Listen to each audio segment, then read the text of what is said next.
Heather Clark, and she's the academic advisor for all of your students. She wears many hats. She's also an instructor in our RAP and manages all of the academics for the program.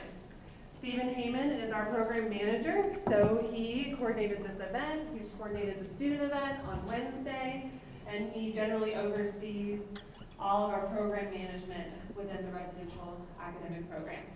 We also have Kelly Fahy here with us. She's a peer advisor in our RAP, and Allison is floating around, and she's our other peer as well. So we have many student workers that help facilitate this program, and they mostly were all pre-business students at one point that have now joined the Leeds program on main campus. So our agenda for today, maybe.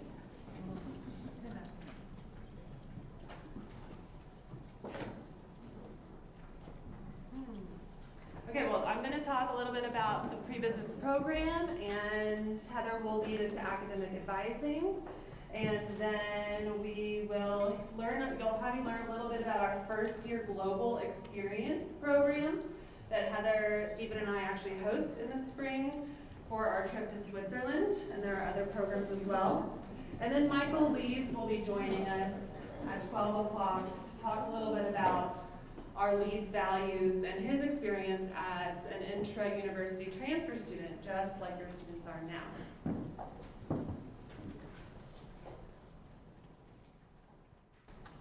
There we go. Lastly, you're going to go and have lunch in the dining hall if you would like. So on your way out, my staff and I will provide you with meal cards. So they're like a one free meal upstairs in the dining hall, and this is the main dining hall for this area. It's where your students will eat the majority of their meals. It's very nice. We love eating there. So please enjoy that with your student. They eat there on their Buck One card, so their meal is included. And then make sure to grab your meal card on the way out so you can enjoy lunch with them around 1 o'clock. So you'll see that you have some things on your table. The brown bag will be explained later, and there are sticky notes. So this is actually something we do in class with students. And we want you to use that for two different things today. One, be writing questions down that you may have about anything that we talk about. And I want you to just, when you have a chance, like after Heather and I are talking, you can just get up and stick them on a wall somewhere. Just the wall closest to you. And we will come around and we will collect them, and we will do our best to answer your questions towards the end of our presentation. And then the second thing I want you to do is just write one expectation you have for your student this year. And you can stick that on the wall as well. So as many questions as you have, and then just try to think of one expectation, because we're actually going to be asking those students in our classroom later in this semester, what do you think your parents would have said?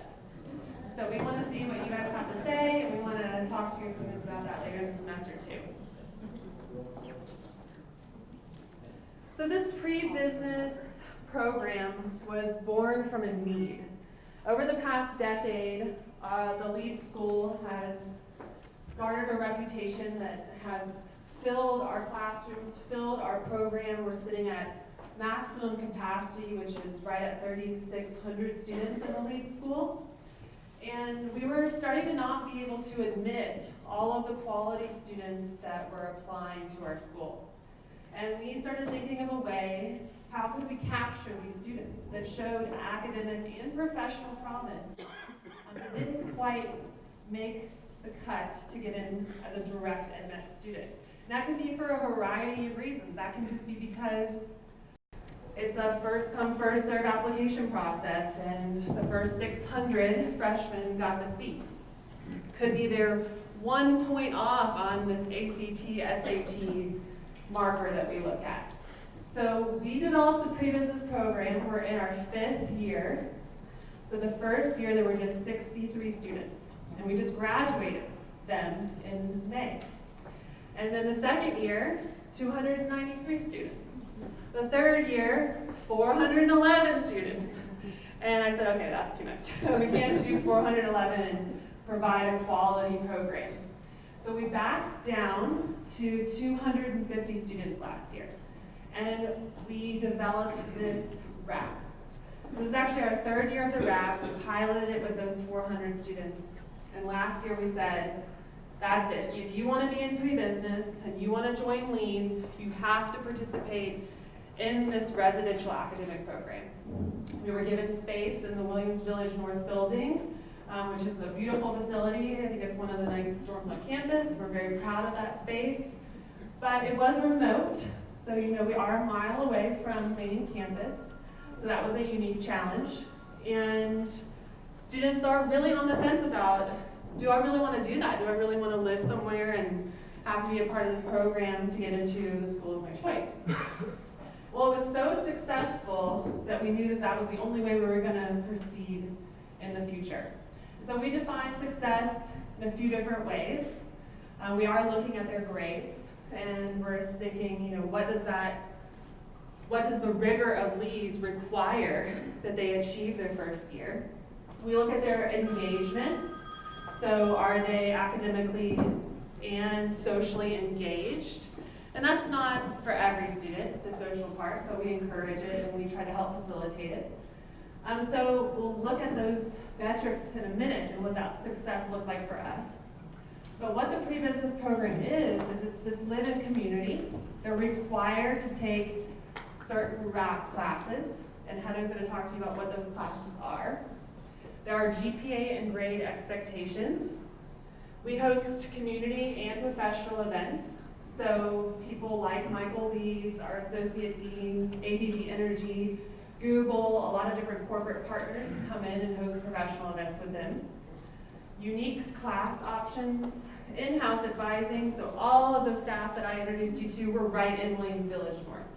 We're on that first floor. We're there for them all throughout the week, sometimes on the weekends, and we're there to just help them with advising and anything they might need for their academic program.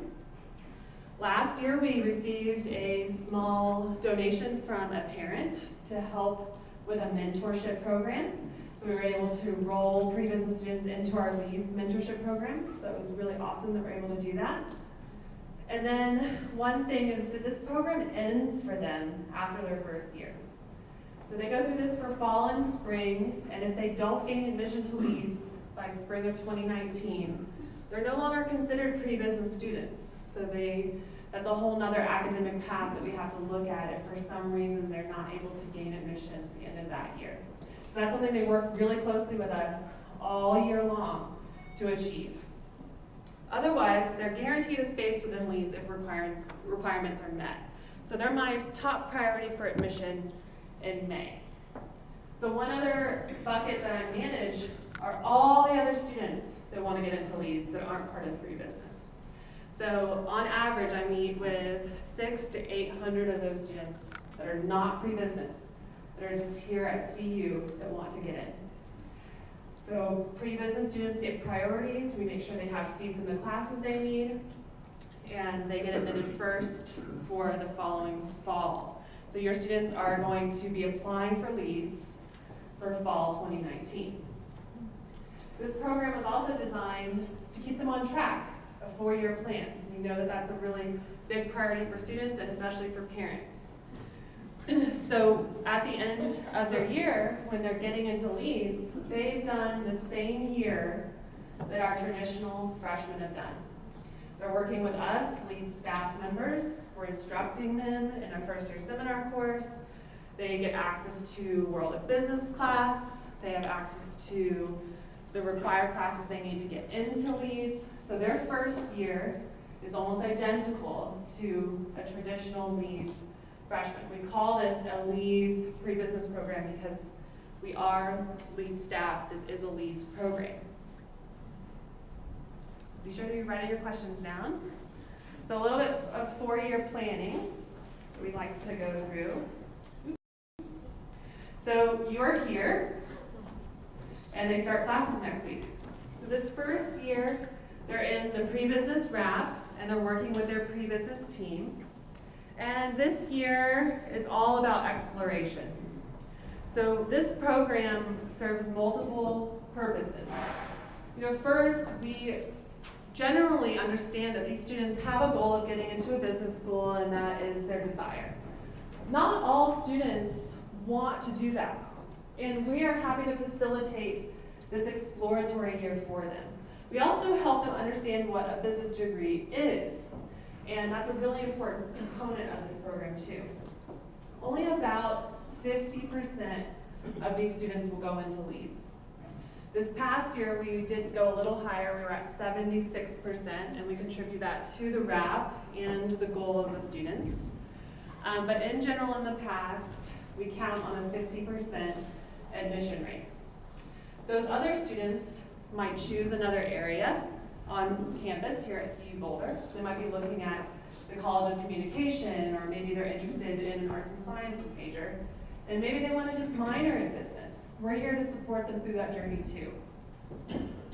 They don't start really looking at these career options until later in year 2 and year 3. So I have students, 18, they're coming to Heather and I, and they're like, I want an internship right now. Well, that's not what this year is for. You know, we can help them get that, we can help them achieve that, but they have other goals, and those are academic goals, those are personal goals that we want to help them achieve here at CU Boulder. So we do push them to wait, really gain the knowledge that they need to be successful in an internship. Not a whole lot of employers want an 18-year-old freshman, hasn't taken any college classes, can't really use Excel maybe yet, that kind of thing, interning for them. So something to be mindful when you're communicating with your student too. Just to be patient. This is a fun year, they have goals. Stick with them, work with the team that is provided for them in their RAP for that successful first year. So year 2, this is May, transitioning into summer of next year. They're getting admitted into Leeds, and they're on the same track as a traditional Leeds sophomore. By their junior year, coming into their junior year, they're meeting with career advisors, and then by that 4th year, they're ready for senior checkout. So it really does go fast. So I did want to talk about some successes and failures this past year. There were actually some alarming things that happened and that I have not seen in the past. And I think it's really important that we talk about this with our parents now because it's very positive and exciting right now, but things can start to shift throughout the academic year. This is a very big transition for your student. And so some of the big alarms this past year, as Heather and I were really working with our group of 250, was the first thing that popped up was fraternity and rushing the first semester. This is really most relevant for our young men because our sororities, we didn't experience the same kind of issues in our RAP. So for our fraternities, the rushing process is very PC here, it's very intensive. And sometimes it helps if they just wait one semester. Again, they're going to have these goals, these grade goals, they're already in a program. I mean, they're in a building with 300 people that are trying to achieve the same thing as them. So the community is there. And when they go through the rush process, it can take their focus away from their academics. So please have this conversation with your student. We're not saying they can't do it. We're not saying that it's not a positive experience for a lot of young men and women. But it is a cautionary tale. They can rush at any time. So they can wait until spring, when they maybe have a little more confidence because they've been in college now for a whole semester. When they kind of know what their grades are. They know, okay, I did really well, and I can handle this co-curricular thing. So please think about that and have those conversations with your students if they're thinking about rushing. We love Greek life for a lot of reasons, especially for professional development. But this first year is a little bit more about academic preparedness. Sudden mental health issues arose this year that I haven't seen in the past. So I'm going on 9 years in higher education. And this is an ever-evolving thing that we're looking into. And that's mental health resources and how we can do early intervention. So we have a lot of resources for students, and we're building out a new website this year with a parent page. And so there's going to be a lot of information that lives on that website for you as parents to have as resources too. Because sometimes the student might be expressing something to you, you call me, and you express your concerns, and the student sits in front of me and says, I'm fine, that's good, no problems. But there are bigger problems going on, and I can't access them the way that you can. So use us as a resource to check in, but really communicate with your student throughout this year too. So I talked a little bit about success, and here's just one metric that we look at. So the average GPA of a Leeds freshman this past May was a 2.87, but the average pre-business freshman GPA was a 3.21. So we're super proud of that. That is our students really gritting through a program. They're taking the same classes with the same instructors, but we believe that that wrap component, them being in the building with us having tutoring on Sundays, knowing that we're paying attention to them more than maybe our colleagues are on main campus, makes a big difference in their performance. So this is a big jump, and it's one of our most successful years yet, so we're really excited about that. So and then I talked already a little bit about our 50% of our pre-business students gain admission, but this past year we did see a bump up to 72. So our resources, this is just a small list of what we provide within the residential academic community. So we actually provide in-house tutoring, which is free their first year, and we focus on econ and math. So those are two of the required classes, and we are sure to provide a lot of support for their first and second semester. So this is in-house in the wrap, typically on Sundays at 11 a.m. We have in-house professor office hours. So our instructors all host office hours right in our building. We have our peer advisors, which are an incredible resource for your students. We offer our mentoring program. And then of course, they get to access all main campus opportunities as well. So that's a big concern, like I'm removed from main campus, I'm not gonna get the same experience. That's not the case. They have classes on main campus. All of the econ sections are on main campus. They're gonna have friends on main campus, and there's a lot of engagement happening there, even this week, for them to be there, be interacting. So that we just don't find that that's the case. They have a great community here in Williams Village, and they have a great community on main campus also. Okay, so I'm going to turn this over to Heather, and she's going to talk to you a little bit about Leeds degree requirements. Okay, so this diagram here is a breakdown of everything your child will need to graduate. So we're really thinking ahead here. But it'll give you a good perspective of what their 4 years might look like, especially starting this year. So, first of all, you'll notice that everything that is gold, in different shades of gold, is a business requirement. Business classes, expectations that have to do specifically with that portion of their degree.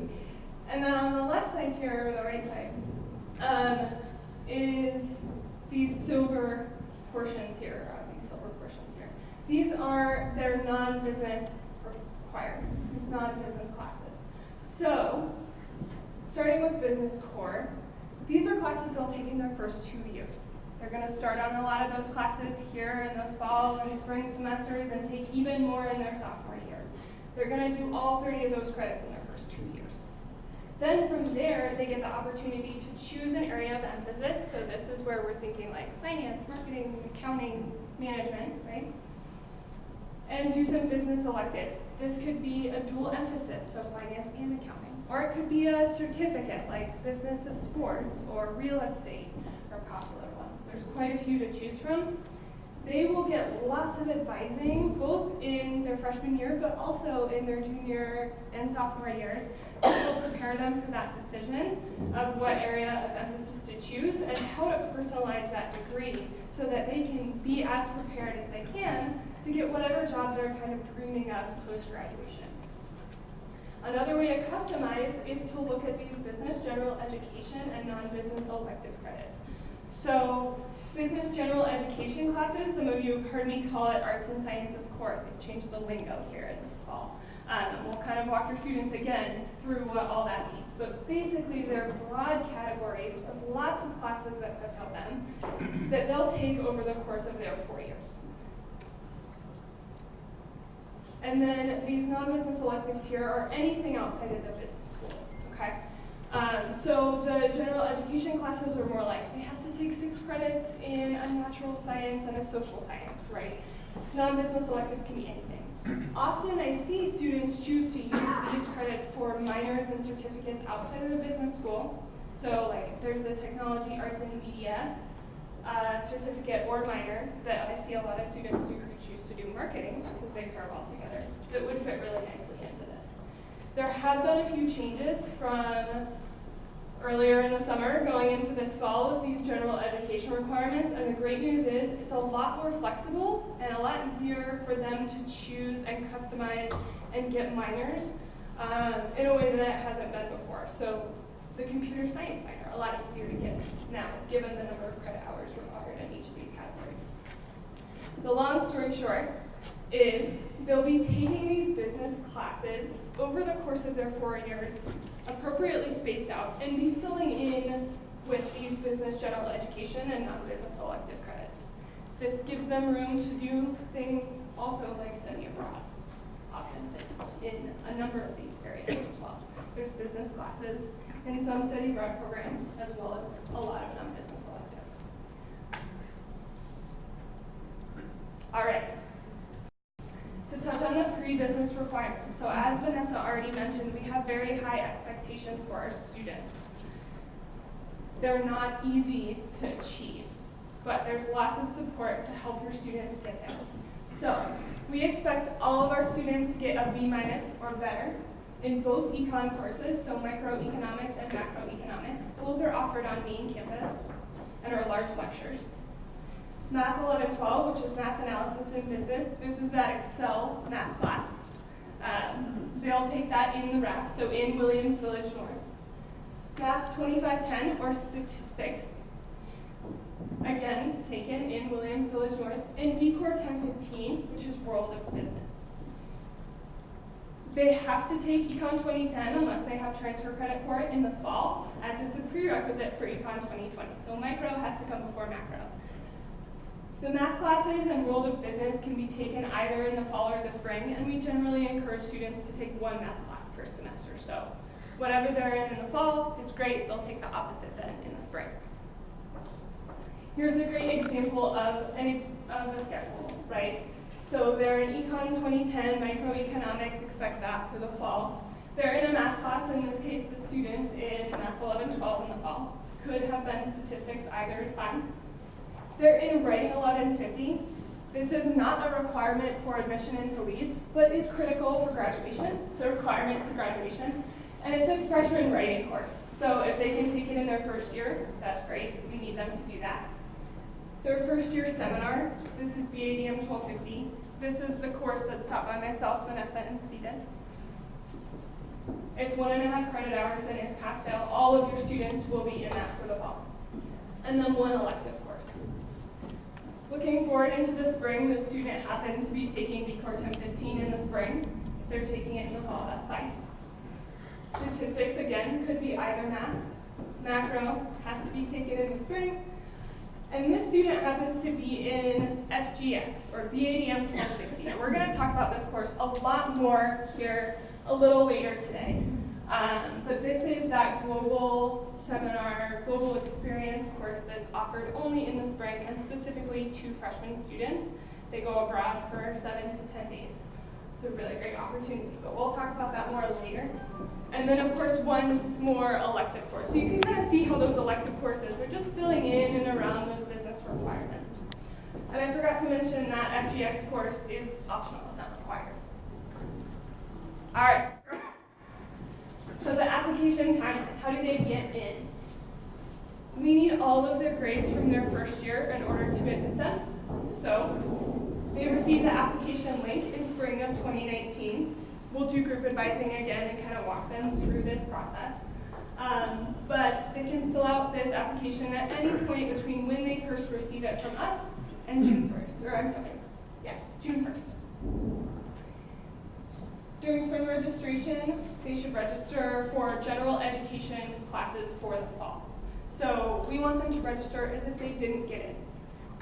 Doesn't mean they won't get it, just means that they'll have lots of backup classes as a worst case scenario, and they'll want some electives for the fall, and if they choose 5, one of them is definitely going to fit in with the business classes that they get to enroll in once they're admitted. So we're not able to put them in those business classes until they officially admit. They get that admissions decision on June 15th or earlier. We've been quick the past few years, so hopefully that will happen again. And then at that point, they're given a business advisor and they're able to register again for those business classes. All right, so I'm going to shift gears a little bit here and talk about some things that I often hear from students and share with you what our advice would be and hopefully how you can kind of support them through some of the things they might be struggling with in their first year. So I hear this one all the time. I have no idea how I'm doing in a class. Or I did really poorly on my first exam, but I'm doing fine now, don't worry. Okay. Yeah. So hopefully we're gonna come in and intervene. And what that intervention might look like is this. Encourage them to reach out to their professor and review how grades are calculated on their syllabi. This is really, really different from high school. So I know that with all the technology in recent years, they're posting grades really often. You have access to see them. You can check on them. This, unfortunately, is not the case in college, which can be a real pain point for students and parents.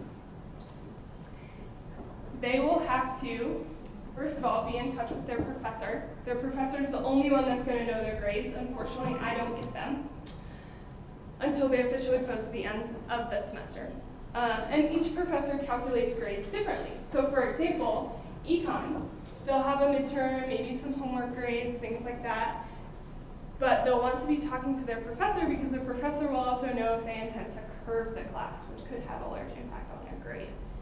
So make sure they're checking. There's online portals for every class. It's called Canvas. They can go in there and see what grades they've gotten so far. And see then kind of how to calculate that grade and maybe get a good guess. But it definitely is different than high school. All right. I don't go to class because it's not required. That whole stereotype that students think of, if they go to college, it's not, attendance isn't required, I don't have to go, if I know the content, I'm fine. That has really changed. Participation is typically a large portion of their grade, up to 20%. So I have seen a student who said, well, I go to my econ lecture, but I never go to my recitation because it's not required. That's 20% of their grade. That makes a big impact on their final grade. So please encourage them to think of it as an appointment to be kept. It can make a very large impact on their academic success, even if they feel like they know the content. Oftentimes, these tests are not necessarily based off just the readings. They'll pull content from things specifically said in class to encourage students to come. So please keep an eye out for that as well. All right. I hear this one all the time, every year, without fail. My professor doesn't teach me anything in Math 11, 12. This class is weird, which is part of why you're hearing this.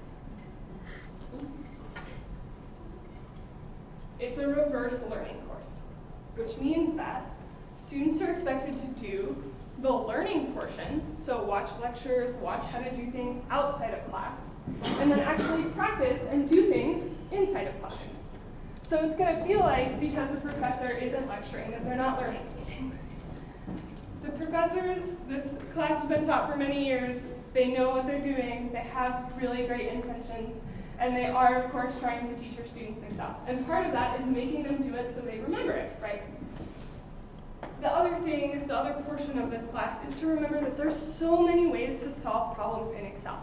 There's not just one solution, which is where students often get caught up. They think, oh, there's only one way to solve it, they didn't show me the one way, I don't know how to do it, or it's not applying in this situation. There's usually like 10 different ways to solve the same problem on Excel, which is the hope of the class. We want them to learn many different facets of that program so that they're prepared for anything in your world. All right. History is the same anywhere. I'll take it at a community college this summer. Not always true. It can be true. Just make sure you get it approved. So my best advice, if you're planning, and I communicate this to them in the spring as well, please make sure you come talk to me before you go off and take a summer class. There are lots of courses that transfer, but we want to make sure that they're not taking anything and you're not paying for anything that may not come back here to see you and count toward their degree. Right? I pre-registered for the classes in the fall term, so I don't need to worry about my class schedule. Please encourage them to just double check. We did pre-register them for a lot of classes. Typically 7.5 credits or more, they need a minimum of 12, right? So, and there's a chance for some students that they were in as many as 15.5. So they may be good. However, students truly are responsible for their academic success. We do our best to make sure they're on track, but please encourage them to double check. Make sure that they have enough classes between 12 and 15 credit hours, 12 and 15 credit hours, and make sure they have time to make it to those courses. They will be fine if they have back-to-back classes here in Louisville or on main campus, but the commute, as you can tell, from main campus to here can be a little longer. I usually encourage students to leave a half an hour to get from here to main campus. It may never take them that long, but that one day it's going to snow 4 feet and the buses are going to be running slowly and they're going to have a midterm and I don't want them to be late. So that will guarantee they will be able to make it there on time.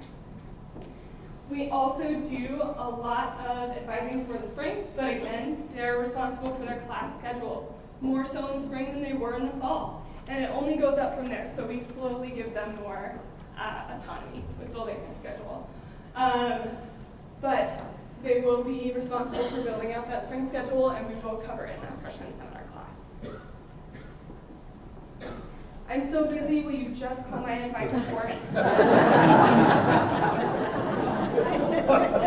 There's a bigger reason to why I discourage this.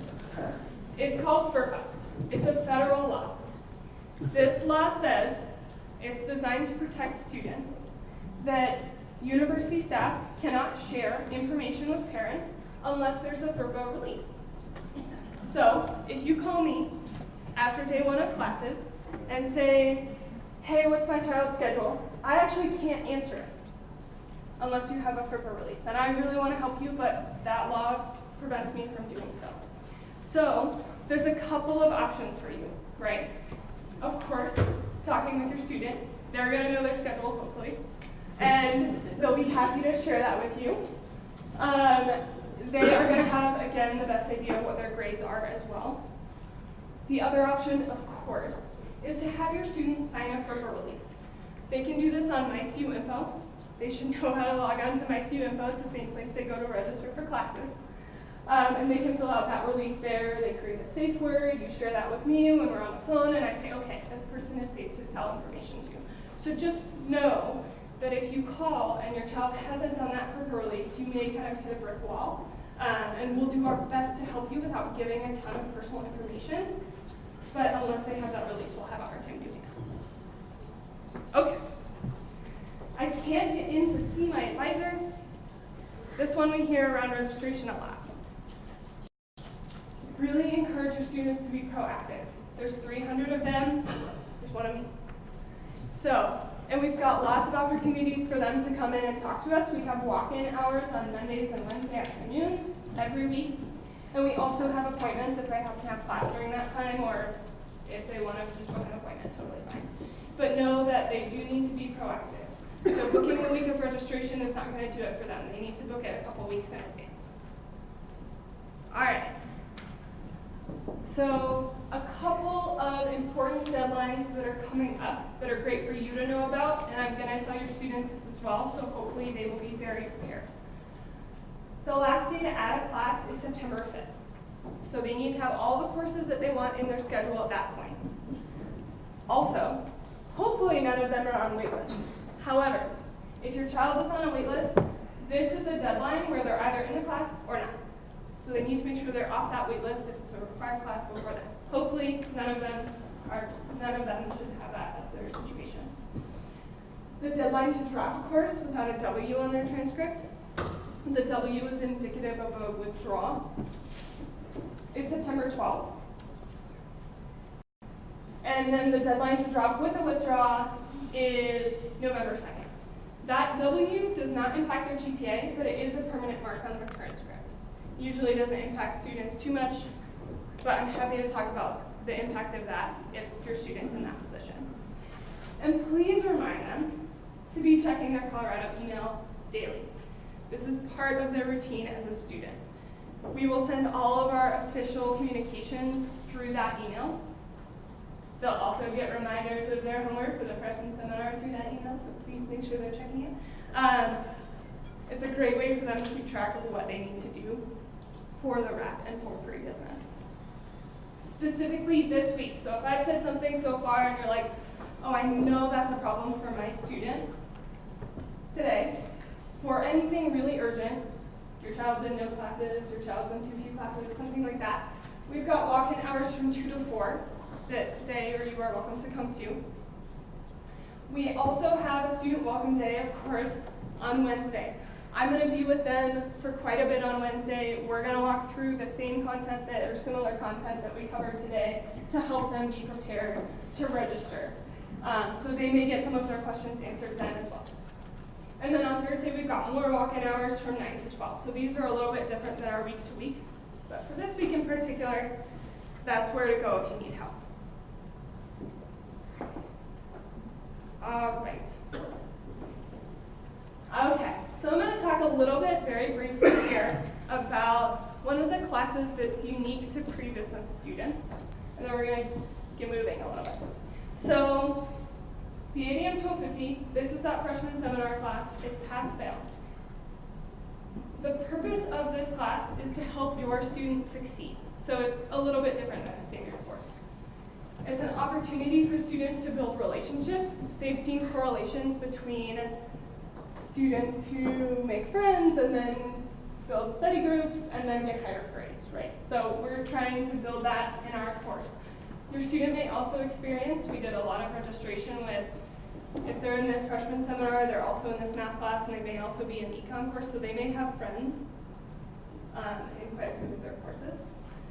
It's an opportunity for structured self-discovery, so we're going to talk about career searching and what that looks like. What their experience in the business school might look like based on their goals. And we do a little bit of assessment in that course as well. We do some soft skill building, like communication and teamwork.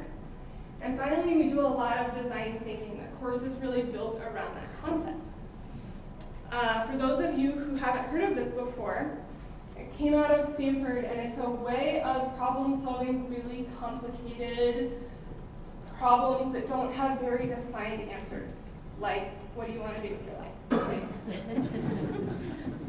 And again, this course is really designed to help them succeed. So they'll have us as a resource. They get to know an adult here in the pre-business program.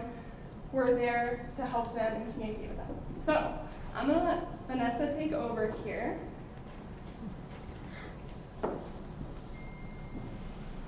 So we wanted to give you a little introduction to what that looks like for your students. Leeds partners with Stanford, and every summer my leadership team and I go and travel to Stanford and learn more about the design thinking curriculum. We implement this in our freshman seminar course, so all Leeds freshmen and Leeds pre-business students take this class, and it's a business elective, as a way to help them structure their 4 years. And it's not about defining what the 4 years are going to look like. They can make a plan like that in the class. But it's really just, how do you change your plan if you need to?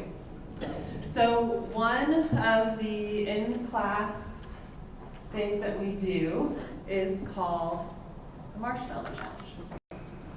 So we're going to get started on this, but a couple of things. One, This presentation will be sent to you. So I know a lot of you have been working with Stephen, and he'll be sure to disseminate the entire presentation to you so that you have it as a resource. Ideally, we're recording this too, so it will be posted on the website that I talked about earlier. So just know that this will be a resource for you, and we'll continue to update things like this for you throughout the academic year. So now the brown bags on your table hold 4 things. And you're sitting at your team. You're with your team right now. And we are going to challenge you to build the tallest tower.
Typically performs well on this type of project? Engineers.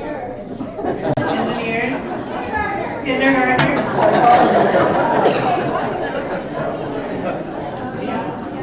So these are the top performers. Okay. Got some great little towers there. Okay. Who do you think consistently performs poorly? Are you with his parents? Recent business school graduates.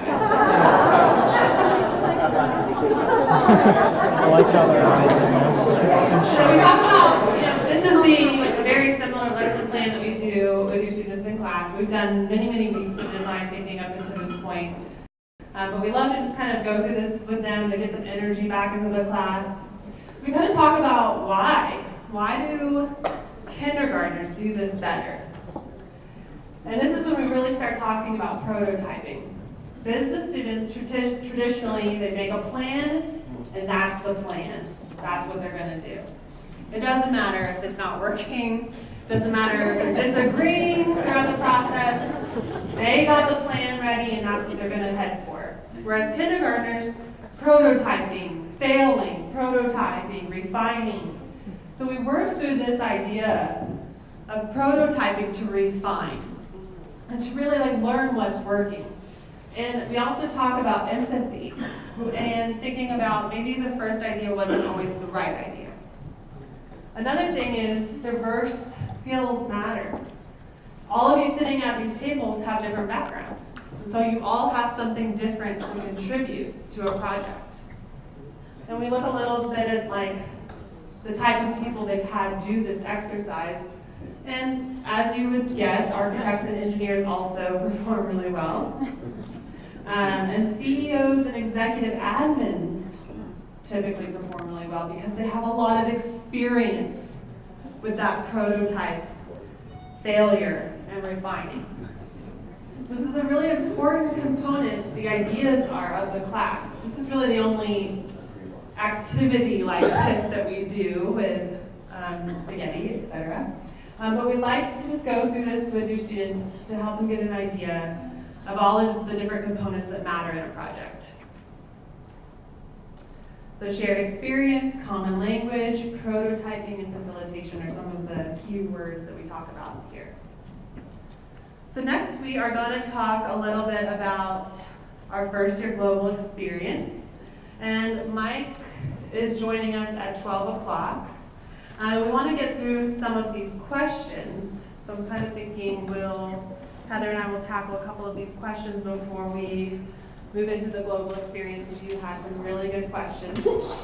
So here's some repetitive ones, and I understand why this was confusing. So we talked about the attrition rate, 50%, 72%. So in the past, it's always been a minimum goal, that we have 50% of pre-business students gain admission into Leeds. So that's a goal that we have. We set that as a metric. It really was just born out of, what do we really want to try to facilitate from these students. When I decided to create the RAP, I felt like our level of programming would dictate a higher retention rate. And that was really just this past year. So I still had this 50% goal set by my leadership, make sure that 50% of these students get into Leeds. But we ended up getting to 72%. And I do attribute that to the RAP. And the reason is because there's 3 of us for all of those students, where there was really just me before. And I had a lot of other projects too. So pre-business was kind of just this program, and you guys had to meet these grades, and maybe they didn't meet with me. And I developed this program as a way to capture them, to give them the support that they needed, and we saw a higher yield in the student group. So we do still have a 50% goal, but actually I set my target at 88%. So that's just where we're at with the program moving into our 5th year. So we want 100% of them to join if they want to do that. But the people that don't get in, the students that don't get in, are either not meeting the grade requirements. So yes, your student is automatically admitted into Leeds if they meet the requirements. Maybe they change their mind. I decided business isn't right for me, and we've talked about all these other majors. I've talked to my family. I'm really passionate about international relations, and that's what I want to go into in a different college at CU Boulder. Maybe a student decided they want to go somewhere closer to home because they were out of state. That's all in that bucket of students that don't gain admission to Leeds. It's hard for us to narrow it down, the students that don't get in, but we do work on that regularly to try to communicate with them why not Leeds, what happened that you didn't get the grades. So that's a conversation happening all the time. And then one other question is, we've been growing back up. So last year I had 250. This year we welcomed 320. The goal was 300, but we're still sitting at the 320 right now.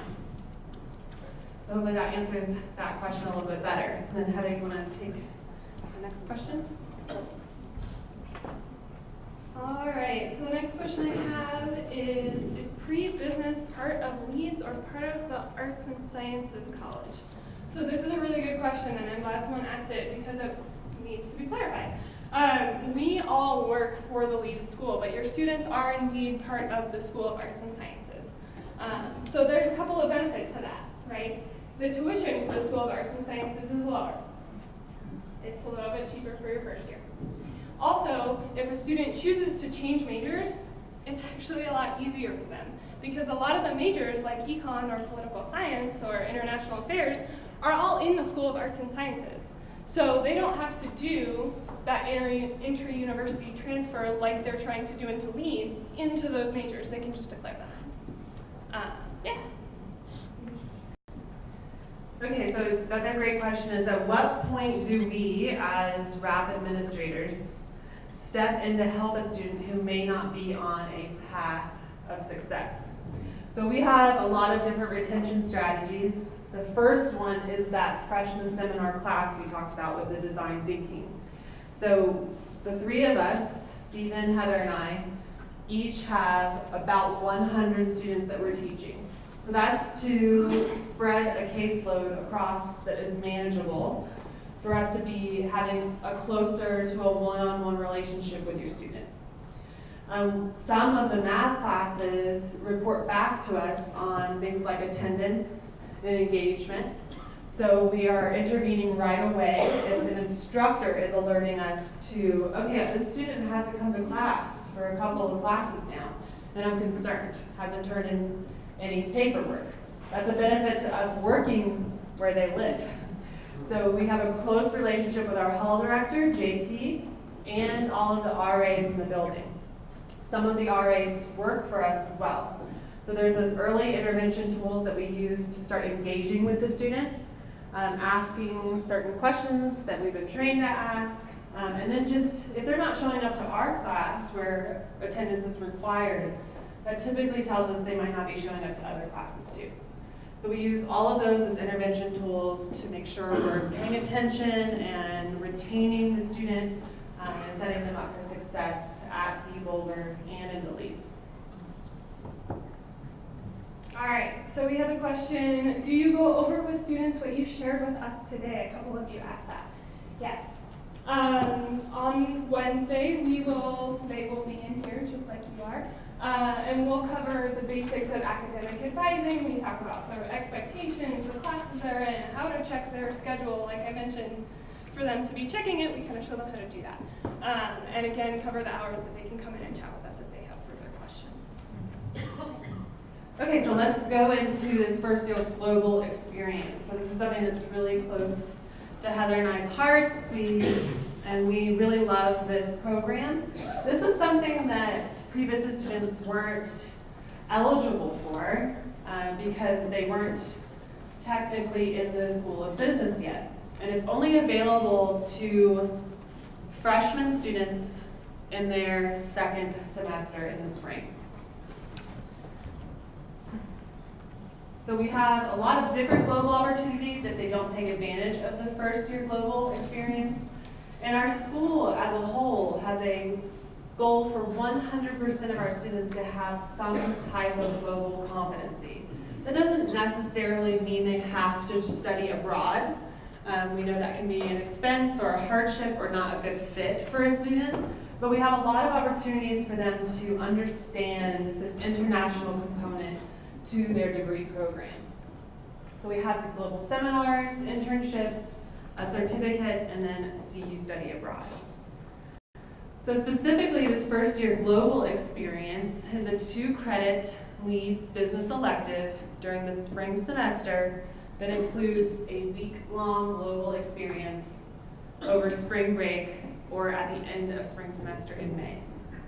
So most specifically, Heather and I led a trip to Switzerland last year.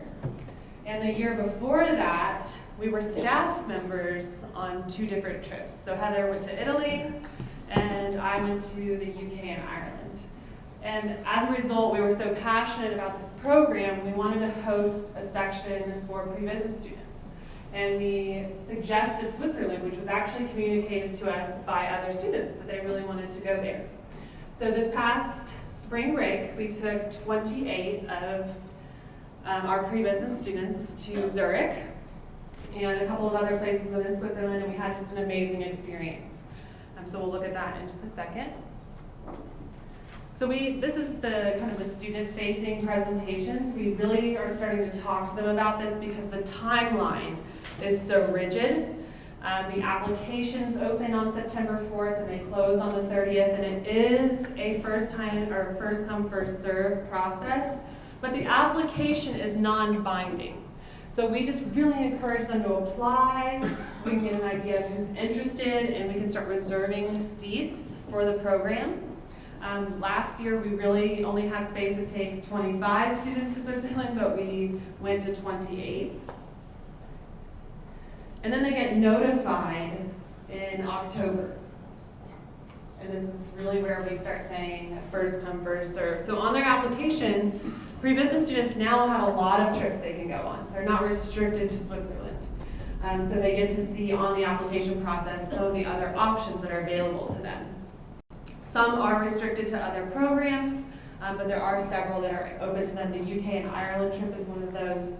And then Switzerland is just a priority trip for pre-business students, since we as pre-business staff members host the trip. So this year, the three of us will be going with the student group, so Heather, Stephen, and I. And we're still planning on going to Zurich with a little stopover in Geneva. So we have great corporate partners there. We'll be touring Nestle, Google, ABB Energy, and a couple of more local Switzerland brands. So the program costs vary by course. This past year, it was about $3,500 per student. And the tuition's already taken care of in the standard tuition for spring, but the trip cost is about $3,500, and that includes all of their accommodations, their flight, several meals, and then they have to host or provide some of the meals for themselves, and we'll look at that. There are some scholarships available, so I was able to give out 11 scholarships this past year, and that was a great service for our students that we can provide, so there will be an application process that opens up for that as well. And then federal and state financial aid can cover some program costs, but the Bucks Abroad scholarships are not applicable to this program. So here's what's included. So I'm just going to pass this off to Heather a little bit so she can talk about it.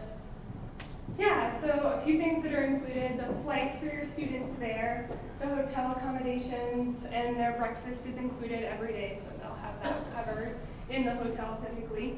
Ground transportation, so if we need to take a tram or a subway or a bus or a coach somewhere, that's included.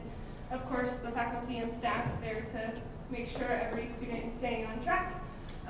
Business and cultural visits, so for example, our tour of Google, our tour of ABB Energy, etc., are included in those. We do a welcome and a farewell dinner as kind of a celebration that we've arrived and an introduction to the culture, and then a farewell at the end. And of course, international health insurance that covers them for the entire time that they're there to keep them safe. What's not included are lunches and dinners, with the exception of those two welcome dinners. And of course, any other personal expenses. So they will need to be budgeting for those additional meals on top of the program cost. And they kind of sort that out and figure that out once they're there too. But this is Purposeful Travel. FGX is not a vacation. So I'm a Leeds alum.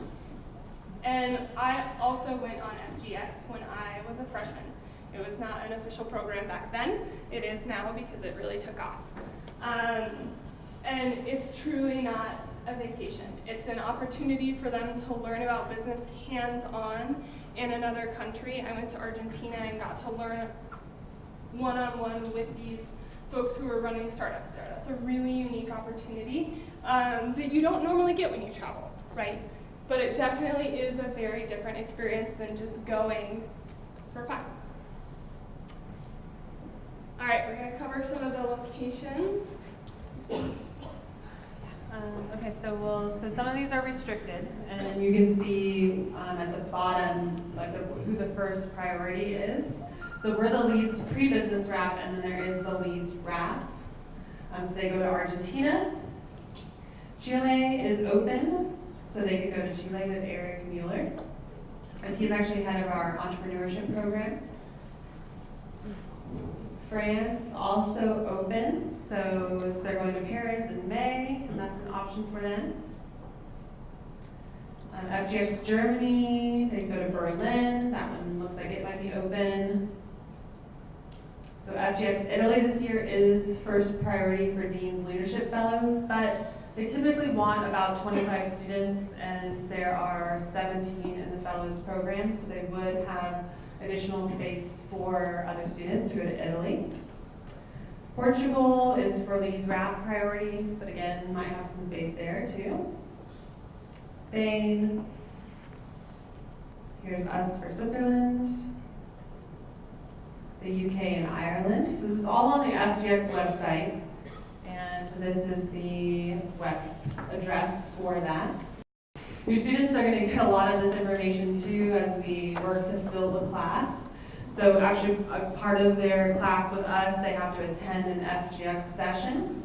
And this is not required, of course. We don't expect them to have this expense if it's not reasonable for them or if they just don't have the desire to go in the spring. But it's a great option for them to earn some extra business electives to kind of get their toe in the water with a global experience. So it's 1 week instead of a whole semester.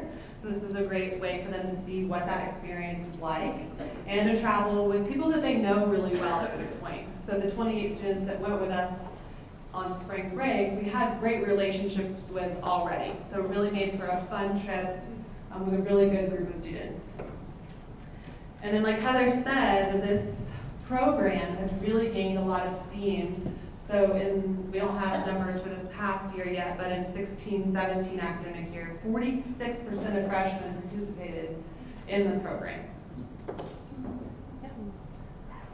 And just a few more notes before we open it up for questions about this program, and I'll go ahead and answer some more of the questions that we have on those sticky notes. But as someone who's so when I was a Leeds student, I did both FGX and I studied abroad in my junior year. And yes, you absolutely make lifelong friends on this trip. It's a great opportunity for students to get really close with other students. It's also a great opportunity for them to make connections with an adult. So for example, one of our peer advisors, I met her because we went to Italy together. And that led her to a job. And the other thing I think that makes a huge impact on students is I had never really been abroad before I went on FGX.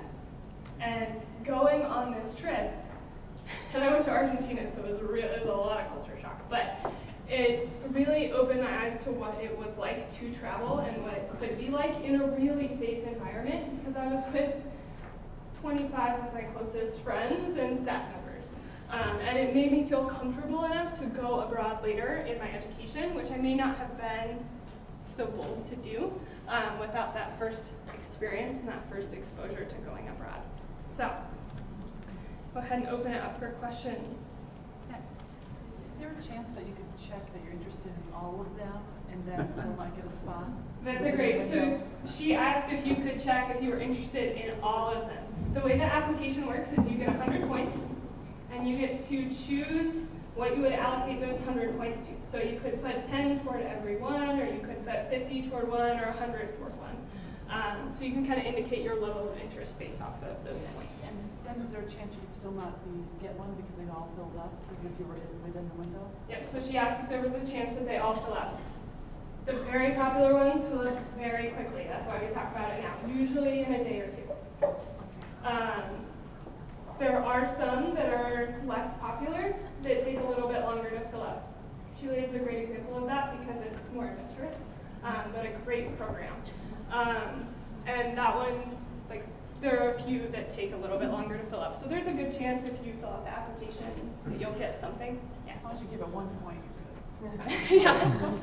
And they typically will offer a class, like a trip to everyone that apply. So I'm pretty sure that 100% of the applicants that move forward with a deposit were able to go on a trip. Yeah. Any other questions? How is that deposit made? It's made through like an online portal that you will just make the deposit. So they send you and your student all of the information as the applications are rolling out. Yes, ma'am. When you say May term, is it a specific week in May or dates in May? It's like the very after move in. It's like the day after move out. Sorry, that they go.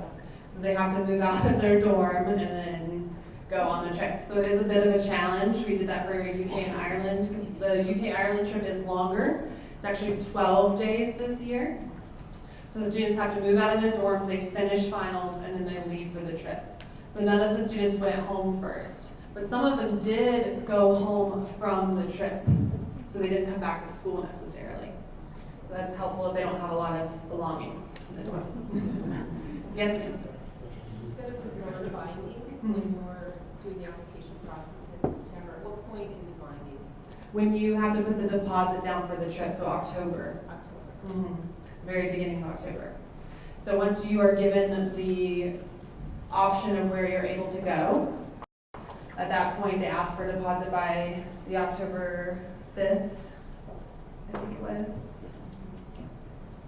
And then at that point, you could lose your deposit and not pay the remaining, but you do have the binding deposit that's down. So just for clarification, so if it's the May term one, can your student leave their stuff in the dorm, or they have to clear the dorm? They have to clear the dorm. So it does make for an interesting end of term. But they all handled it really well. They donate a lot of their stuff, you know, their bins and that kind of thing, and then the parents were like picking them up. But I don't think they had an option to store anything on the campus. Well, and if that's truly not an option, there are absolutely trips that go over spring break. So if you don't want to worry about May, for example, our Switzerland trip goes over spring break. Yeah.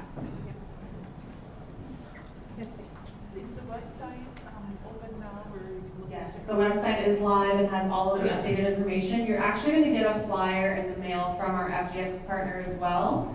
So we have an office in Leeds that sends out that information. So all of your questions should be answered with that. There's a frequently asked questions portion of the website too. And then of course, you can use Heather and I as a resource to ask about our experiences for the spring break trip. We chose spring break for that reason. But because it just made it a little easier on students, and they do go skiing in Switzerland, so we went skiing that Friday. It was a little scary for Heather and I to have that happen, but 23 of the 28 of them went, and it was awesome. We had a really great time, so we have to go in March to take advantage of that weather. And it's a downtime for Switzerland, so there weren't a lot of tourists, which is really nice for us too. Okay, so let's just, if you guys want to go and take a bathroom break, get some water, we'll be back in 15 minutes at 11:45 or 11:50, and then we'll get back started.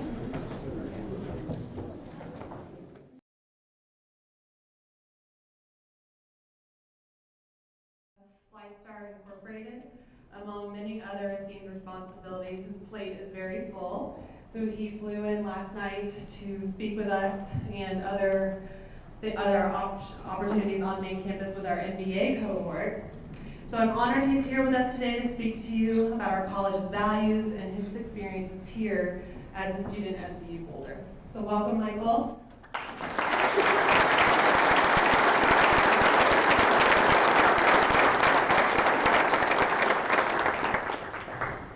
Thanks, Vanessa. Yeah, so this is a new experience to me. I haven't spoken to pre-business before. I did speak to the MBAs this morning, and in that session, I was the most informally dressed. I didn't wear a tie. So it's kind of ironic, and by far I was also the oldest in the room. So it's probably easier now, everybody's casual and closer to my age and my level of experience, which is mostly what I want to share with you. But lest you think I'm too formal, this is the product. This is the product of a company called Shinesty, which is a former MBA or an MBA grad and a Leeds undergraduate grad, Jens Nicolason and Chris White. Jens I met as a young man. He was in my class called Leadership Challenges, which I did with one of the professors, Donna Sakel, and it's still going on, although I don't do it anymore, and with a big focus on how do you handle moral and ethical dilemmas. But not only did Jens and I hit it off, he met his future wife in my class. So you never know what kind of relationships are going to come out of Leeds. When you look at me, you're actually looking at somebody who didn't start in business. I came to the University of Colorado. I come from Long Island, New York. I'd gotten accepted at Michigan, Wisconsin, and Colorado, much to the chagrin of the people that count which school you go to. They were a little disappointed I didn't go to Michigan, and then they were disappointed again when I said I'm not going to Wisconsin either. But I had to literally, it took one look at Boulder, along with my brother who was a year younger, and I said, I'm going here. And Richard said, I am too, and we both did. And so I came out in 70, came out in 71. I started in electrical engineering, and after a while I realized I didn't want to be an engineer, although I love electronics and I love technology. I then, somewhat courtesy of my high school girlfriend, who was still my girlfriend at that point, became a biology and pre-med major. That was in my beginning of my sophomore year. That lasted for about 3 or 4 months, which was longer than this. And then I became a molecular cellular developmental biology major in CDD, which was very interesting and very exciting, but I realized academically I wasn't cut out to be a doctor. I just didn't have the discipline for what was required in that. And then basically the truth is I was a B student. And finally, in my junior year, I transferred to the business school. And the advisors, every time, they said, are you sure you want to do it? Do you feel like you're prepared? And I said, I can do it. You know, here's why. Here's what I understand. Here's my experience. And here are my conversations. And they let me do it. And each year, by the way, I got better and better grades. So it worked out fine. I ended up with 142 credits.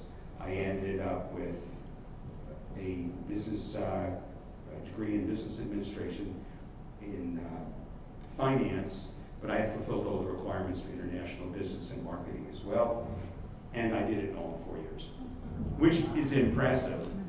This morning, I don't know if in your presentations you'll meet John Lynch. John is the Senior Associate Dean for Academics. He really runs the whole faculty and academic side of the business school.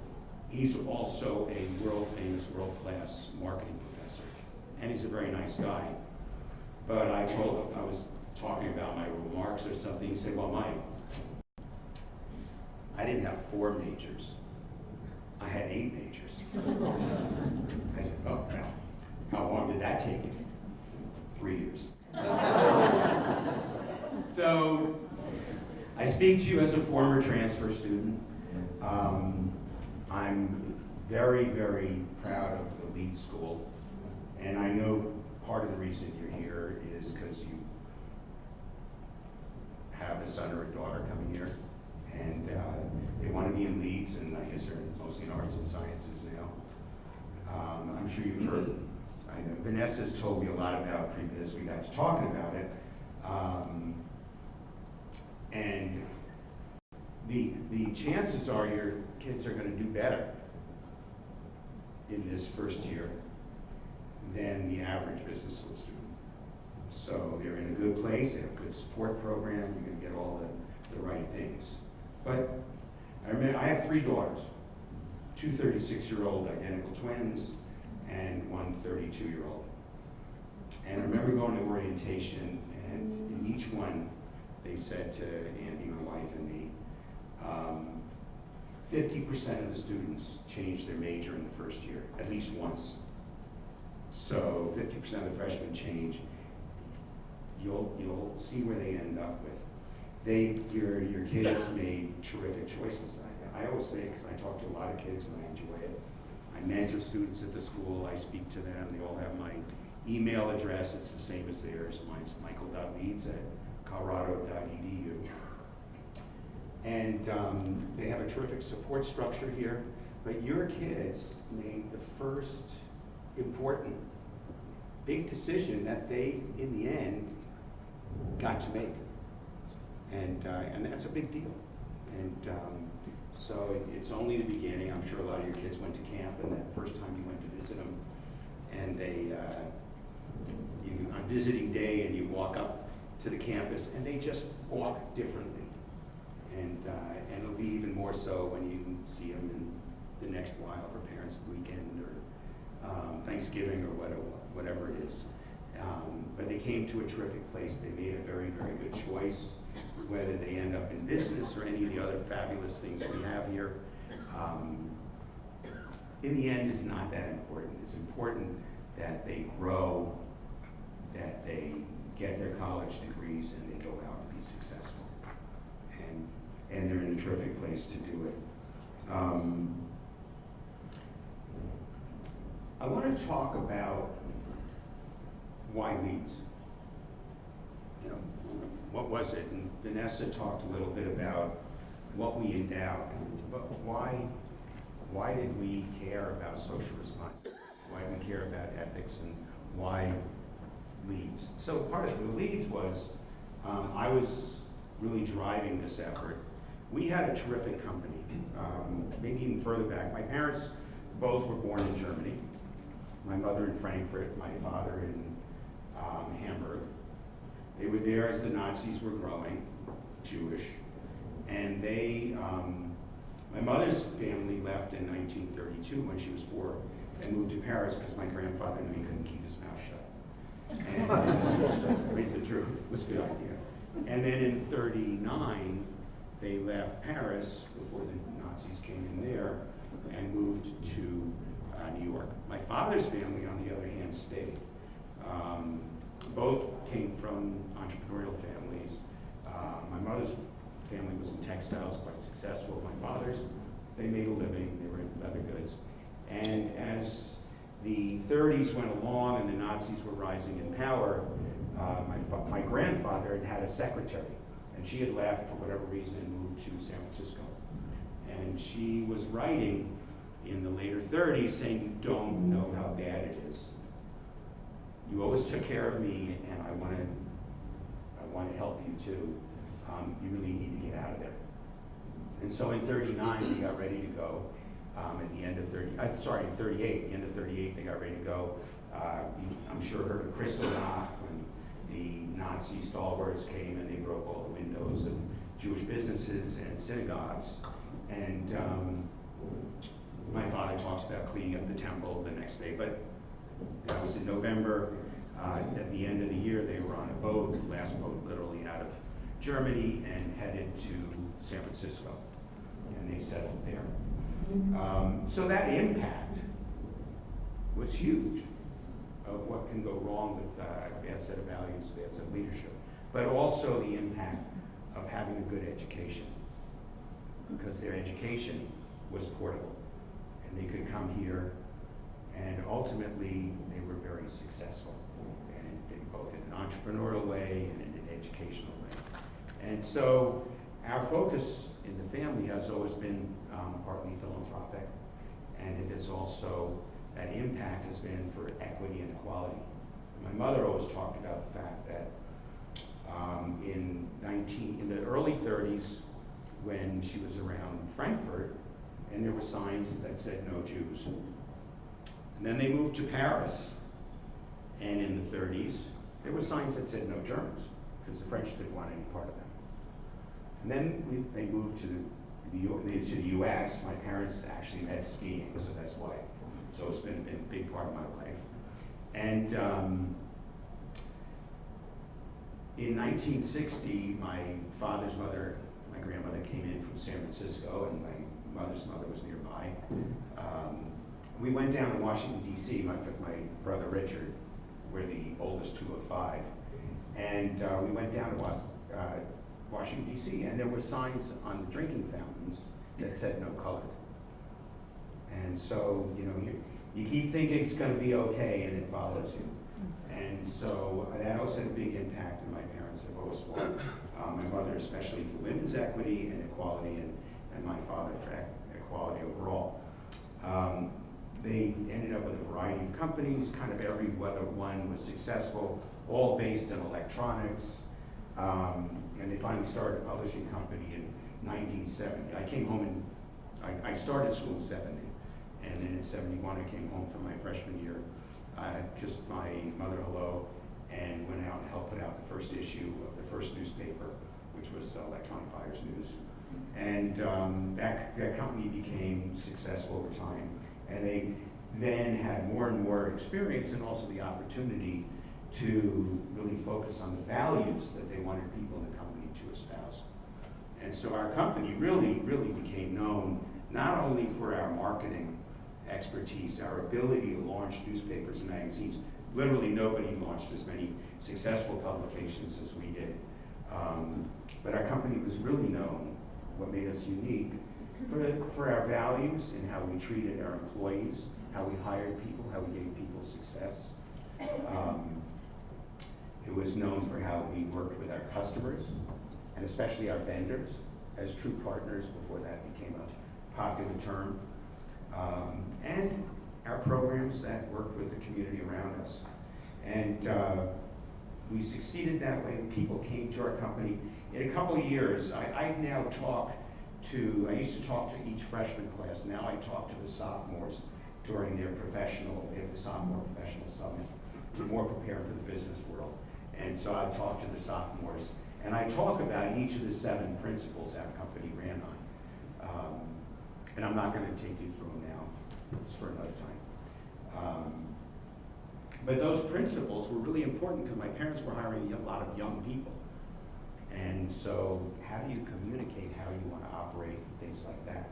And I don't know if you'll talk to the dean in this session, but we have a fabulous new dean. And she would talk to you about the Together We Succeed program, which also are known as Leeds Values. And I'm going to touch on them along with the fact that we had our 7 principles. But one of the things I admire about Sharon D. Matusik is she has really set a very high standard for the kind of values that we want to have at the business school. And they work just fine in whatever school the kids are in or end up in. One is a focus on a culture of high aspirations, but a focus on academic excellence. Integrity. And I can tell you, we had 7 principles. Integrity was not in those principles. So I tell the students, because if you're not going to have integrity, then it doesn't really matter what principles you have, because you're not going to have inclusion was a big driver for us, and it's a big driver for the business school. And we have plenty of research, which I hope you will see. We have a Leeds Insight program where we talk a lot about the fabulous research that's done by our professors here. But clearly, companies and organizations that have a diverse leadership, diverse board, outperform over and over again companies that don't. And that has diversity, has everything to it. It's got color, it's got gender, it's got sexual preference, it's got age. So all those things are really important, and we want to represent all those areas because you get the best ideas, the best thoughts, the best discussion and challenging environment when you do it. So we want to be an excellent part, a terrific part of our community because we want to make the world better. And we want to be forward-looking. And somewhere along the way, you'll hear from Sharon, and she can go into more depth. But we have a set of values, and they're going to be communicated to the students. I know they're in pre-business, but they get into business doctrine. And it's a terrific program. I'm not sure how long ago we started it. But we want your students, your kids, our kids, to be very well prepared. And I can tell you, I went through, I have 3 kids. One, all she wanted to do in life was work a Saturday Night Live. She's the funny one. Not that funny. And Lauren wanted to work at Saturday Night Live. She looked at it, and more people at Saturday Night Live worked at the Tisch School of the Arts, or went to the NYU's Tisch School of the Arts. She graduated, she got herself in there, no easy task. She started the summer before. She just drove and got herself an internship at Conan, which was a main show then, at night. Then the next spring she called up and said, I got an internship at Saturday Night Live. They don't do anything in the summer, so I'm going to go to summer school, and then I'll have the internship in the fall. The next spring she calls up and says, well, they offered me a half-time job next year, so I went and talked to the school. They'll let me graduate with 129 credits instead of 130, and so she did NYU in 2.5 years with full-time internships the whole time. Karen, and so we have the one that really did what she wanted to do, and she stayed there for 7 or 8 seasons. And then Karen, she wasn't sure at all what she wanted to do, and she got into Boulder, but she wanted to be in film, and she didn't want to go to school with her twin, so she ended up going to Boston University, where my wife went, and loved it. Both of them got majors in television, which only my kids could have majors in television. I was barely allowed to watch it. But 4 years, had a good time, great experience. And then Tracy, our youngest, well, you know, we like to say in our family, we can do this the easy way or the fun way. She chose the fun way. And so she spent the first year at the University of Miami, then she spent a year at CW Post on Long Island, and then she said, I want to graduate from a city school. And so my Jewish daughter ended up at Fordham University, which is a terrific school, but it's a Jesuit school, which was fine, by the way, because, you know, it was fine. They took 2 courses in some kind of religious studies. And, you know, they're coming from me, trust me, we want our students to take a lot of courses in ethics and values, and that's what she got out of it. So that was really a good thing. So education's very important. The kids change, they change their tastes, they get through it.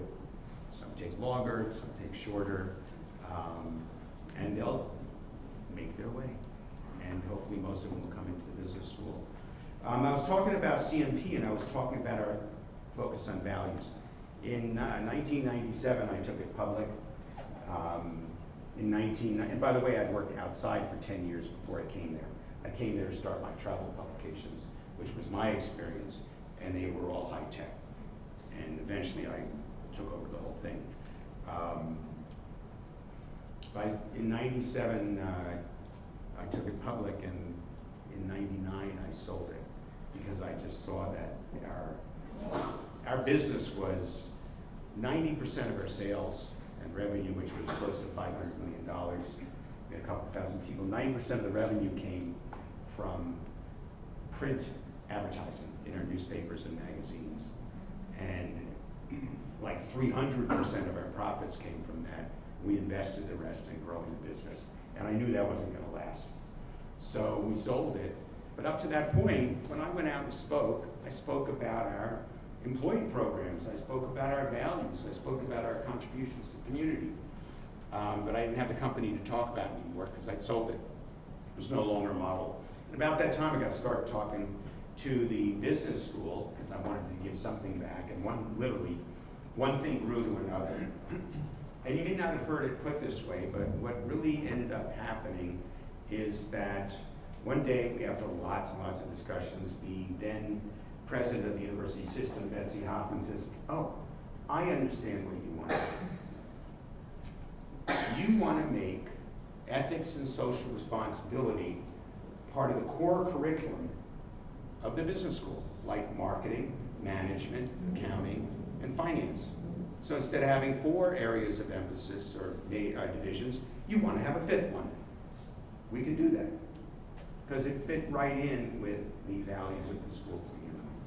So that was it. And Leeds became Leeds, and unique in that we have that extra part of our core curriculum. In fact, now we have a Center for Ethics and Social Responsibility, and we have a whole division, along with finance, marketing, et cetera. And that division is called Business Ethics and Social Impact. So what do we get out of all that? So we get Leeds. I've been very committed. I teach the Leadership Challenges class once a year. I started it with one of the professors. We did it for 3 years. I speak to the MBAs. I speak to the students. I'm very, very engaged. To me, this is a real lifetime commitment. But in the end, you know, so what? And the so what is, what do we expect from our students from the investment we made in school, the investment that Vanessa touched on, improve academic excellence, a core curriculum in social responsibility and ethics, and increase the diversity and make the business school much more inclusive. And that gets done by more funding for diversity in the student body, more funding for faculty, and especially more funding for PhD programs, diversity in the PhD program.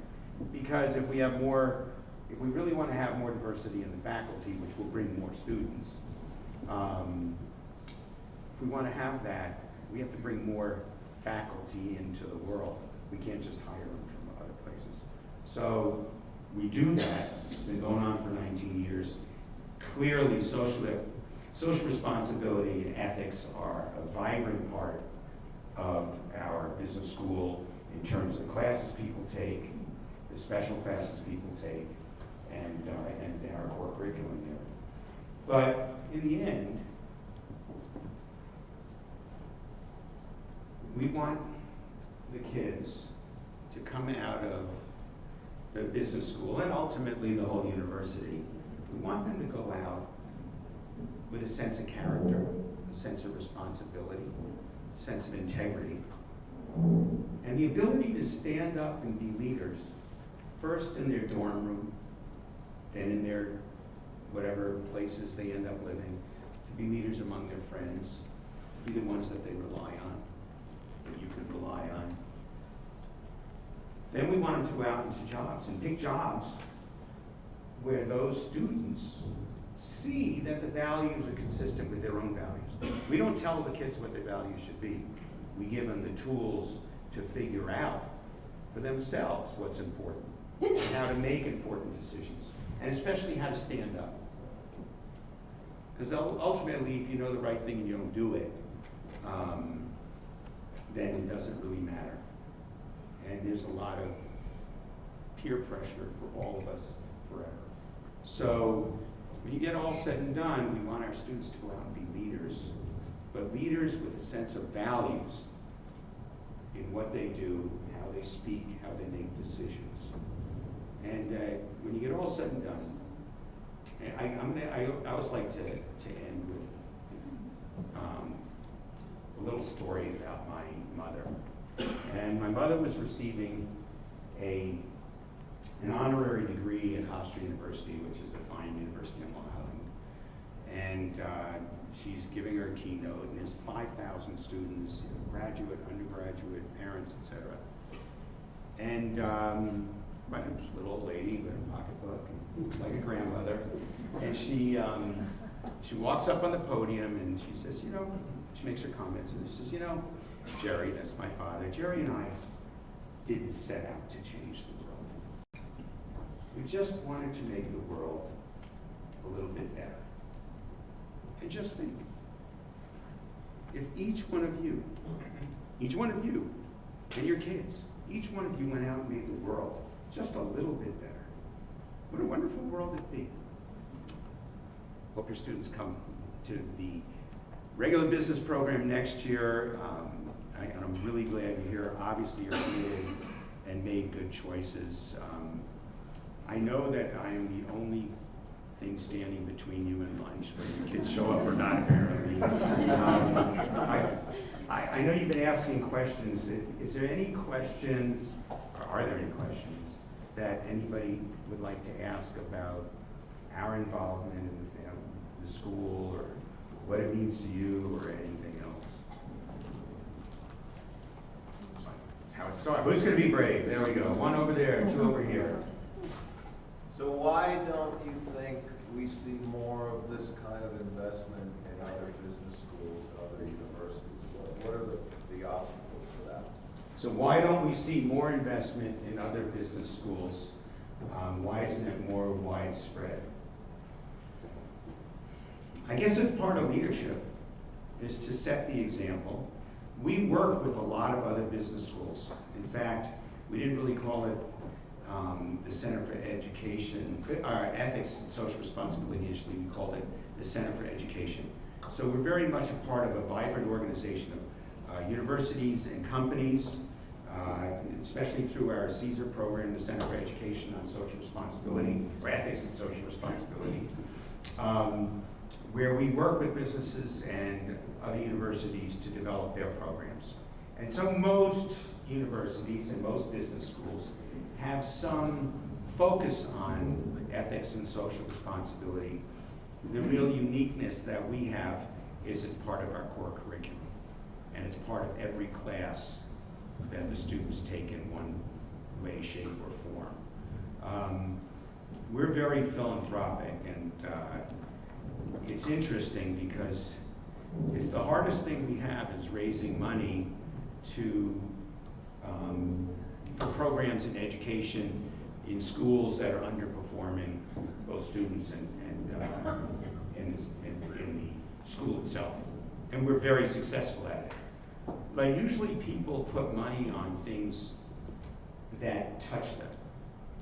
So, you know, we have a terrific advancement staff, and I'm sure we have a great program for parents and business students. We want you to be engaged and find things that are interesting. I had no interest in the building. I was very interested in the program. That's why the business school is the Coble, which is another family, but it's the Leeds School of Business. And we wanted to take a stand there. But there is more than you would think. It's just that we made a point of it. And that's drawn terrific. We have faculty, world-class faculty that come here because they want to be a part of it. And they know what we stand for, and they know that we'll raise funds for it. And you know, why is it that we don't have a world-class X or Y a program here? And the answer, but you know, Harvard does. Well, they focused on it for a long, hard time, and they don't have the best of everything. And this is an area we picked. We do have world-class finance, actually. We have world-class marketing, and our accounting is probably one of the best in the country or the world. And so, you know, we really have these terrific programs. We've chosen to endow that particular focus. Thanks. You had a question? Yeah, having this pre-business program, how over the last 7, 8, 9 years, how's that impacted the business school as far as class size and kids getting the kind of attention they could get if you didn't have this program? That's really a good question, and it's a little broader than you might think. So the question was, having had the pre-business program for 7 or 8 or 9 years now, what is it? This is really our 5th formal class. So our 5th formal one, but how has it impacted the students? And I would tell you that from my point of view as a parent and as a lay person educator, I would say the best part of it is that this large group of kids get focused attention.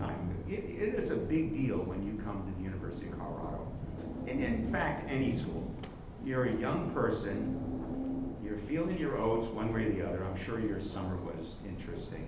Because the kids like, next month I'm going to be there without you, you know. Can I be free and come home at 3 in the morning? Now. Not that I would know that from experience. It's okay, when you come back and you have kids, you can do it differently. We're about to be grandparents in January, I can't wait. The fact of the matter is, because we have the pre-business program, there are hundreds of kids that are focused. A lot of them are in the residential academic program. They're getting support, they're getting attention, and they have a goal. You know, it's pretty good when your friends say we're going out tonight, and you say, well, I gotta have that 3.0. Statistics is tough. It's good to have that extra motivation of coming in or staying in because you have a goal. You know, a lot of people don't have I had no goals when I came here. You know, I didn't even, the strange thing is it was a big party school. I didn't know, this is God's truth. I came here and somebody said to me, did you know that the University of Colorado, it's not anymore, but it was the #1 party school according to Playboy magazine in the country. I literally didn't know what a party school was. I didn't, but I think having the focus of a pre-business program gives your kids a boost. It gives them a cohort of kids to work with that all have that same goal, so they get kind of surrounded by it. So it'd be good for anybody. It's true. It's a good question. Anybody else? Well, I guess I'm just curious, the Leeds School of Business brand, if you will, on your resume when you graduate has really grown, has really gotten more prestigious and more attractive by companies, and those graduates are more attractive. I'm just curious from your perspective, what does that do to? Is that the ethical aspect of the business degree, or what is that attraction from companies? That's a really good question. The question is, so now when you get a graduation certificate or it's on your resume that you graduate from the Leeds School of Business, it's got some real impact and power. So what does that come from? Why is it getting more better known and more sought after? And it's an interesting thing. One of the things I tell our alumni about why they should support the school is nobody knows what the business school was like when you were there. They only know what it's like now and what it represents. And it's a really interesting dynamic. So why is it? Well, we've been able to, I would say our gift to the school, our investment in the school, my commitment to the school has helped to raise the idea that we stand for more than just a nice place to be in Boulder. That we stand for academic excellence. We stand for values. And it's an interesting thing, when you do that, faculty members come to the school because they want to be a part of that. And it's a nice place to live. And I mean that sincerely, you know. Given a choice between two great places, why wouldn't you come here? And there are reasons you would. Family somewhere else, or plenty of other reasons. But this is a great place. We have more and more, you build mass, and you attract more strong faculty, attracts other strong faculty. So we're hiring people are coming here from Stanford instead of Stanford taking them from us, and Wharton and all these other fine schools. They're choosing to come here because they're getting the academic environment. Our dean has even accelerated things more because she and John Lynch, I mentioned before, they've created an environment that's so open and free and collegial. It really is a team thing here that's going on that's really engaging, and it works for everybody. So that's a real powerful thing. Our students, more and more students come here, so the admissions are tougher. I mean, I always laugh. I mean, I could never have gotten into the business school. I mean, they graded much harder then, really. So, you know, it's really demanding. So, as you guys have all faced, and I'm sure there was a lot of anxiety and is. But this is a healthy thing to work towards. So you get better faculty, they bring better students bring better faculty. We have tremendous support from the community around us because we do supply terrific students. We have a great relationship with engineering, which I'm sure you'll hear about. I was at the business school this morning, and after I talked to the MBA students, I happened to come across two of the executives from Arrow Electronics. Now, I know Arrow for a long time because we were in the electronics business, and so we've always had that nice crossover, but I met them here. They love our program. They love our program. in inclusion, they're huge supporters. They're huge supporters of our our engineering and business programs. So they see what we're doing, they support it. It gives us more choices of what we can do. So, good question. Okay. All right, listen, thank you so much.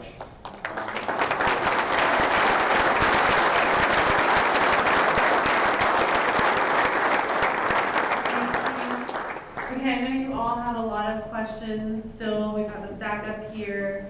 So we have a couple of follow-ups that we'll do with you. One is to ensure that this presentation reaches you. And so we'll make sure that you get it by email, and then we will be posting it on our website. If you have an urgent question, remember Heather talked about walk-in hours in Williams Village North 182 from 2 p.m. to 4 p.m. today. So we'll all be there to host and answer any questions that you may have. So please stop by with or without your student if you have any questions that you need answered today. And then of course we're here all week to meet with your students if they need anything for their class schedule or anything like that. Remember, you'll walk out these doors to get your meal card. And we'll do our best to get your questions answered today, follow up with you by email. And Stephen, Heather, and I will still be here for the next 20 minutes too if you want to stop by and say hi. So thank you all for being here. It was great to see everyone, and we're really excited for this class of 2022.